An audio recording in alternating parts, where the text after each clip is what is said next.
कोतवाल म्हणजेच महसूल सेवक कसे बनतात त्याच्याविषयी संपूर्ण माहिती देणारा YouTube वरील सर्वात महत्त्वाचा व्हिडिओ असणार आहे। अशी माहिती तुम्हाला YouTube वर कोणत्याच व्हिडिओमध्ये जे आहे तर ते पाहायला नाही मिळणार, म्हणून तुम्हाला हा व्हिडिओ शेवटपर्यंत पूर्ण बघायचा आहे। कोतवालची सर्वात मोठी भरती जी आहे तर ती येणार आहे, जवळपास 2912 पदांसाठी जाहिरात येणार आहे। याच्याविषयीचं परिपत्रक ऑलरेडी मी एका व्हिडिओमध्ये तुम्हाला सांगितलेलं आहे। आज मी तुम्हाला कोतवाल भरतीची संपूर्ण माहिती जी आहे तर मी सांगणार आहे, म्हणून तुम्हाला हा व्हिडिओ शेवटपर्यंत पूर्ण बघायचा आहे। याच्यामध्ये मी तुम्हाला पात्रता सांगणार आहे, पगार किती मिळतो, प्रमोशन, सगळ्यात चुकीची माहिती जी इथं सांगितलेली जाते ती मी तुम्हाला सांगणार आहे। परीक्षा पद्धत काय असते, निवड पद्धत कशी असते, कामाचं स्वरूप काय असतं आणि कट ऑफ मार्क्स वगैरे सर्व माहिती मी तुम्हाला सांगणार आहे। ओके, बघा हे जे पद आहे ना कोतवाल, हे पद काही आता निर्माण झालेलं असं नाही, खूप जुनं पद आहे। म्हणजे मुघलांच्या काळापासून होतं आणि इंग्रजांनी देखील याचा महत्व लक्षात घेऊन हे पद कंटिन्यू ठेवलं होतं। हे पद त्यांनी काय बंद जे आहे तर ते केलेलं नव्हतं। इंग्रजांनी बरीच पद मुघलकालीन बंद केली होती, परंतु कोतवाल हे पद बंद केलेलं नव्हतं, कारण की कोतवाल हा एक खूप महत्वाचा व्यक्तिमत्व असतो। सुरुवातीला हे पद जे ना वंश परंपरागत होतं, म्हणजे एका फॅमिलीकडून दुसऱ्या फॅमिलीकडे ते जात होतं। परंतु मुंबई कनिष्ठ ग्राम वतन निर्मूलन कायदा 1959 नुसार हे पद आता रद्द करण्यात आलं, वंश परंपरागत रद्द। काही काळ हे ना हे झेडपी कडे गेलेलं होतं, की झेडपी मार्फत हे पद जे आहे तर ते भरलं जायचं, परंतु पुन्हा 1959 पासून हे पद महसूल विभागाकडे गेलं। महसूल विभागाकडे जे आहे तर ते हे पद आहे। मग आता जर तुम्ही विचारणार हे पद कोणाकडे आहे, तर महसूल आणि वन विभाग हा जो एक विभाग आहे तर त्या विभागाकडे हे कोतवाल पद जे आहे तर ते हे महसूल जे खातं आहे आपलं, त्याच्यात सर्वात कनिष्ठ सर्वात ग्राउंड लेवलवर काम करणारा व्यक्ती क्लास 4चं हे पद आहे। परंतु याला गट ड असं तुम्ही म्हणू शकतात, परंतु याला शासनाची वेतन श्रेणी नाही, ते मी पुढे सांगणार आहे। आणि 2024च्या शासनच्या JR नुसार आता यांना महसूल सेवक हे नाव देण्यात आलेले।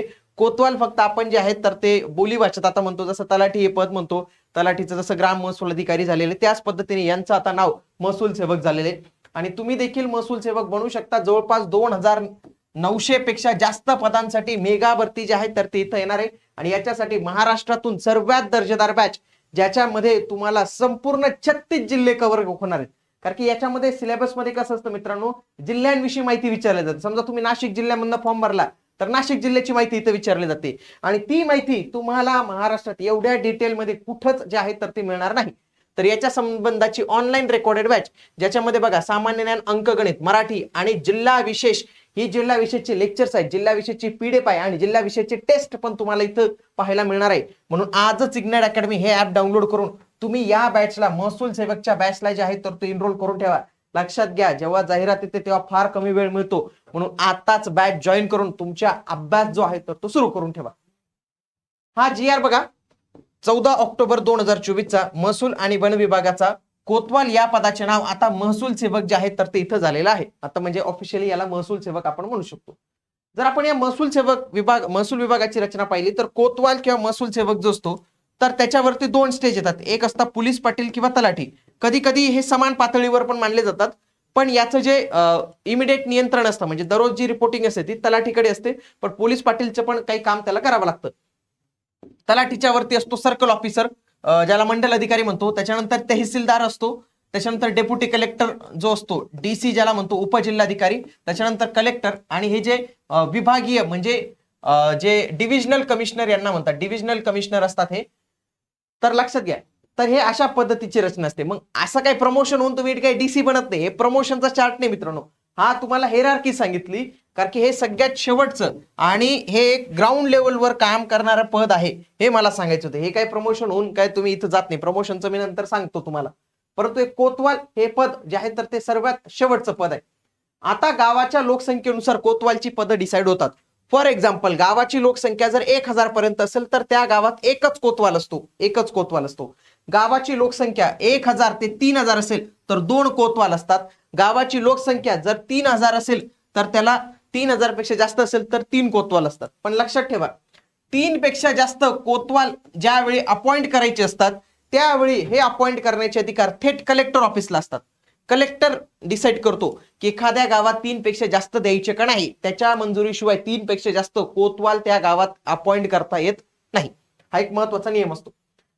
आता या कोतवालांची जी नेमणूक आहे तर हा प्रश्न येऊ शकतो तहसीलदार करतात. मागच्या एमपीएससी मध्ये प्रश्न आला होता की पोलीस पाटील याची नेमणूक म्हणजे पोलीस पाटील कोणाच्या अंडर असतात, तर यावेळी कोतवालचा पण प्रश्न येऊ शकतो. कोतवाल हे तहसीलदार यांची नेमणूक जी आहे तर ते करतात. पहिले 6 महिन्यांसाठी करतात, नंतर त्यांना पुन्हा कंटिन्यू केलं जातं. पगार लक्षात घ्या, यांना पगार नसतो मित्रांनो, यांना मानधन असतं. पगार आणि मानधनामध्ये फरक असतो. पगार हा वाढता असतो, इथं मानधन वाढत नाही. मानधन जे आहे तर ते 15,000 रुपये फिक्स आहे आणि हे 15,000 रुपये आत्ता झालं, पहिले खूपच कमी होतं हे, लक्षात घ्या. सध्या कोतवालांना 15,000 रुपये फिक्स दिले जातात. काही त्यांना एचआरए नसतो, त्यांना महागाई भत्ता नसतो, काही त्यांना पेन्शन नसते, पेन्शन फंड नसतो. ओके, कारण की हे जे ना मानधनावर असतात, हे काही शासनाचे चतुर्थ श्रेणी कर्मचारी नाही. जसं शिपाई असतो त्याला S1 ची वेतन श्रेणी असते, शिपाई पदाला गट ड असेल तर त्याचा एचआरए असतो मित्रांनो, घरभाडे भत्ता असतो, महागाई भत्ता असतो, डीए असतो, त्याला पेन्शनचे लाभ मिळतात. यांना मात्र हे अशा पद्धतीची कुठली सुविधा जी आहे तर ती इथं नसते, हे लक्षात घ्या. आता तो डेली रिपोर्टिंग कोणाला करतो माहितीये का, म्हणजे ऑफिसला नाही आला तो, आज ऑफिसला सुट्टीवर आहे, आज मी इथं चाललो, थोडासा मला वेळ होणार आहे ऑफिस यायला, तर तो कोणाला सांगतो माहितीये का, हे तलाठीला सांगतो. तलाठीच्या अंडर कोतवाल काम करतो.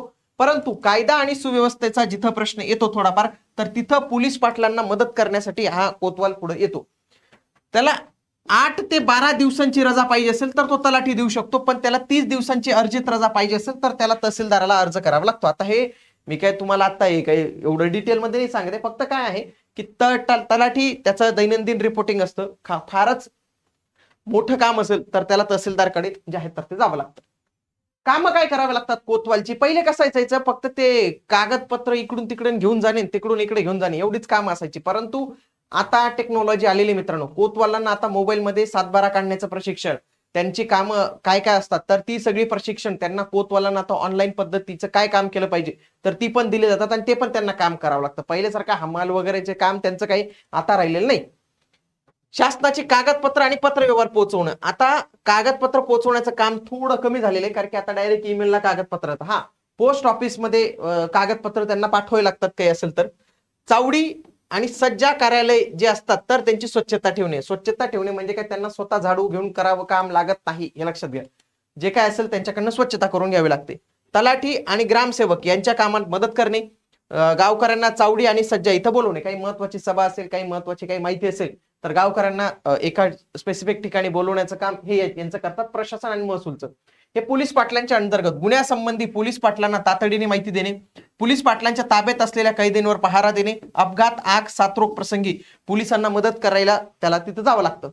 सार्वजनिक कामे, शासनाच्या आदेशाबाबत गावात दवंडी पिटणे, लसीकरण मोहिमेत मदत करणे, जन्म मृत्यू विवाहाच्या नोंदणीची माहिती ग्रामसेवकाला देण्याचं काम हे कोतवाल करत असतात. आणि कोतवालांना आता बरेच कामं जे आहेत तर ते लागलेली आहेत वेगवेगळी. पात्रता लक्षात घ्या, अजूनही याची पात्रता फक्त 4थी पास आहे. फक्त 4थी पासवर तुम्ही जे आहे तर ही परीक्षा आता देऊ शकता. 4थी पासवरच असतं. 4थी नंतर मग पीएचडी करा, त्यांना काही घेणं देणं नाही. पुढे काय आहे, गावातला स्थानिक रहिवासी असला पाहिजे. ही सगळ्यात डेंजर अट आहे मित्रांनो याच्यात. म्हणजे काय आहे की या अटमध्ये ते अजिबात मागे पुढे पाहत नाही, म्हणजे एकदम प्रॉपरली इम्प्लिमेंट करतात.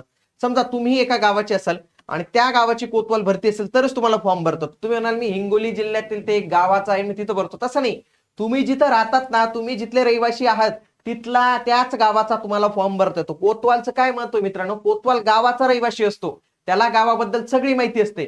तो तलाठी बदलत असतात, अधिकारी बदलत असतात, तहसीलदार बदलत असतात, परंतु त्यांना गावाची प्रॉपर माहिती कोण देणार आहे, कोणाचं घर कुठे आहे, कोण काय, कोणता व्यक्ती आहे, काय नाही, तर कोतवालच देऊ शकतो. आणि कोतवाल त्या गावाचा असेल तरच तो फायदा होतो. म्हणून कोतवाल हा स्थानिक रहिवासी असते. महत्वाची अट आहे, 18 ते 40 वर्ष वयाची इथं अट ठेवलेली आहे. सोबत त्याला चारित्र्य प्रमाणपत्र आणावं लागतं. असं नाही की गावातील सगळ्यात डेंजर माणसालाच कोतवाल बनवून टाकलं, तर त्याचं चारित्र्य प्रमाणपत्र सब इन्स्पेक्टरची पीएसआयची परमिशन, पीएसआयच्या सहीने त्याचं हे घ्यावं लागतं. गुन्हेगारी रेकॉर्ड तपासून घ्यावं लागतं, त्याच्यावर काही गुन्हेगारी वगैरे नाही ना. शारीरिक दृष्ट्या सक्षम पाहिजे तो, कारण की दिव्यांग व्यक्तींना इथं आरक्षण नाही. प्रॉब्लेम काय आहे, कारण की यांना फार ग्राउंड लेवलला म्हणजे दररोज इकडे तिकडे जावं लागतं. मग जर ते दिव्यांग उमेदवार असतील तर त्यांना ते काम सांगता येणार नाही. आणि कुल कायद्याप्रमाणे मर्यादेपेक्षा जास्त जमीन त्याच्या नावावर नसावी, तर ते पण एक अट जी आहे तर तिथं टाकून दिलेली आहे. अभ्यासक्रमचा जर पॅटर्न पाहिला, 49 प्रश्न येतात. आधी काय होतं मित्रांनो, आधी याच्यात मुलाखत होती बरं का, 75 गुण होते परीक्षेला आणि 25 गुणांची मुलाखत होती. ती मुलाखत आता रद्द केली, कारण की मुलाखती जे आहे तर ते कशाला घ्यायची एवढी. एकूण 100 गुण असतात, म्हणजे एक प्रश्न 2 गुणांसाठी. इंग्लिश हा विषय नसतो म्हणून ते चांगली गोष्ट आहे. सोबत कुठलीही निगेटिव्ह मार्किंग सिस्टीम वगैरे ठेवत नाही. 4 महत्वाचे विषय ठेवतात बघा. सामान्य ज्ञान हा विषय असतो, अंकगणित हा विषय असतो, मराठी भाषा हा विषय असतो आणि जिल्ह्यांची माहिती, जो सगळ्यात महत्वाचा विषय, जो तुमचा कट ऑफ फॅक्टर डिसाईड करतो बघा. जीके वरचे प्रश्न, अंकगणित, मराठी भाषा. आता हे जे सगळे जे आहेत तर ते कव्हर आहेत. सोबतच मित्रांनो, महाराष्ट्रातील जिल्हे याच्यावर बरेच प्रश्न येतात. म्हणजे पोलीस भरतीला येतात, कोतवाल भरतीला येतात, अनेक स्पर्धा परीक्षांमध्ये येतात. त्याच्यासाठी मित्रांनो आपलं खास इग्नाइट पब्लिकेशनचं एक नवीन पुस्तक आलेलं आहे, महाराष्ट्रातील जिल्हे. सर्व 36 जिल्ह्यांची माहिती दिलेली आहे. 36 जिल्ह्यांवर आधारित तुम्हाला सरावांसाठी प्रश्न इथं दिलेले आहेत. तर इग्नाइट अकॅडमीच्या ऍप्लिकेशनवर हे पुस्तक अवेलेबल झालेलं आहे. तर तुम्ही 322 रुपयांमध्ये घरपोच हे पुस्तक ऑर्डर करू शकतात. एकदा हे जर पुस्तक ऑर्डर केलं तर आगामी काळात कुठलीही स्पर्धा परीक्षा येऊ द्या, तुम्हाला त्या जिल्ह्यांविषयी एकदम प्रॉपर माहिती जी आहे तर ती या पुस्तकाच्या माध्यमातून मिळणार आहे. आता याला 600 रुपये खुल्या ओपन प्रवर्गासाठी फी असते आणि 500 रुपये राखीव प्रवर्गासाठी. आता ही फी बदलू शकते, एक्झाम फी जी आहे तर ते बदलू शकते. अजून काही त्यांचं ते डिसाईड झालेलं नाही. आता सगळ्यात महत्वाचा जो गैरसमज आहे लोकांचा, तो म्हणजे प्रमोशनच्या संदर्भात. लोकांना काय वाटतं की कोतवाल हा तलाठी होतो. अत्यंत चुकीचा गैरसमज आहे. आमच्या परिवारात स्वतः एक कोतवाल आहेत, मला माहिती आहे त्यांचं आयुष्य निघून गेलं, पण ते काही तलाठी झाले नाही. तलाठी नाही होत मित्रांनो. कोतवाल वरून तलाठी झालं असतं तर कोतवालला इतके फॉर्म आले असते किंवा कोतवाल एवढे आंदोलन झालेच नसते मित्रांनो. तर तो एक गैरसमज काढून टाका तुमचा. कोतवालचं डायरेक्ट प्रमोशन तलाठीला होत नाही, हे लक्षात घ्या. का नाही होत? टेक्निकल प्रॉब्लेम असा आहे की हा शासनाचा ऑफिशियल कर्मचारी नसतो, हा मानधनावर असतो मित्रांनो, हे लक्षात घ्या. म्हणून तो कोतवालवर डायरेक्ट हे होत नाही. बघा, त्याचं पहिलं जे प्रमोशन असतं, जर त्याला प्रमोशन भेटायचं असेल तर त्याचा शिपाई या पदावर होतो आणि एकदा तो शिपाई या पदावर झाला तर त्याला वेतन श्रेणी लागू होते S1 ची. S1 ची वेतन श्रेणी लागू असल्यामुळे त्याला शासनाचा जो काही HRA असतो तो भेटायला सुरुवात होते. शासनाचा जो काही महागाई भत्ता असतो ते भेटायला सुरुवात होते. जे काही पेन्शन फंड असेल तर ती भेटायला इथं सुरुवात होते. जर त्याचं प्रमोशन व्हायचं असेल तर हे ग्रुप डी चं पद आहे. आणि दुसरं प्रमोशन जर त्याला भेटायला असेल तर ते त्या डिपार्टमेंटमध्ये कुठं लिपिक वगैरेला ऍडजस्ट करतात किंवा वाहन चालकाला ऍडजस्ट करतात. डायरेक्ट तलाठी म्हणून कुठल्याही कोतवालचं प्रमोशन जे आहे तर ते शक्यतोवर होत नाही. हा, मग याच्याच मागणीसाठी आता मग शासनाने काय ठरवलेलं माहिती का, की आता ही भरपूर मागणी होत होती कोतवालांची, आम्ही खूप काम करतो. तर असं ठरवण्यात येणार आहे आगामी काळात की 20% जागा या तलाठीच्या कोतवाल या पदांसाठी राखीव ठेवायच्या. म्हणजे कोतवाल जे असतील 5 वर्षांपेक्षा जास्त ज्यांची सर्व्हिस असेल तर त्यांना आगामी काळात तलाठीसाठी जागा राखीव ठेवा. या 2026च्या तलाठीमध्ये असं झालंय का? नाही. आता त्याचा कुठलाही GR नाही आलेला. मागे त्यांचं आंदोलन झालं होतं, त्यावेळी महसूल मंत्री चंद्रशेखर बावनकुळे यांनी जे आहे तर ते सांगण्यात आलेलं होतं की तुम्हाला ज्या काही 100 जागा असतील त्याच्यापैकी 20% जागा आम्ही तुम्हाला राखीव ठेवू आणि मग परीक्षा घेऊ, प्रमोशन घेऊ, काय घेऊ, तर त्याच्या माध्यमातून ही पदं जे आहेत तर ते भरण्यात येतील. आधी असा प्रस्ताव होता की महसूल सेवक, हे जे महसूल सेवक कोतवाल असतील यांना 25 गुण एक्स्ट्रा द्यायचे परीक्षेमध्ये, परंतु तो एक टेक्निकल प्रॉब्लेम येत होता तर तो काही शक्य होत नव्हता परीक्षेमध्ये 25 गुण देण्याचा. मग आता शासन आगामी काळात असं ठरवणार आहे की किमान 20% जागा या आरक्षित असावा तलाठीसाठी. म्हणजे आगामी काळात तुम्हाला हा फायदा होऊ शकतो. जेव्हा हा GR येईल त्याच्यानंतर जेव्हाही काही तलाठीची भरती जाहिरात येईल पुढची, तर त्यावेळी मात्र तुम्हाला 20% जागा या डायरेक्ट कोतवाल या पदासाठी जे आहे तर ते इथं राखीव असतील. तर तो एक इथं फायदा होऊ शकतो. कोतवाल या पदाच्या काही प्रश्नपत्रिका मी शोधतोय. जर तुम्हाला वाटत असेल की सर आम्हाला देखील या प्रश्नपत्रिका तुम्ही शोधून शेअर करा, तर मला कमेंटमध्ये येस असं टाईप करा.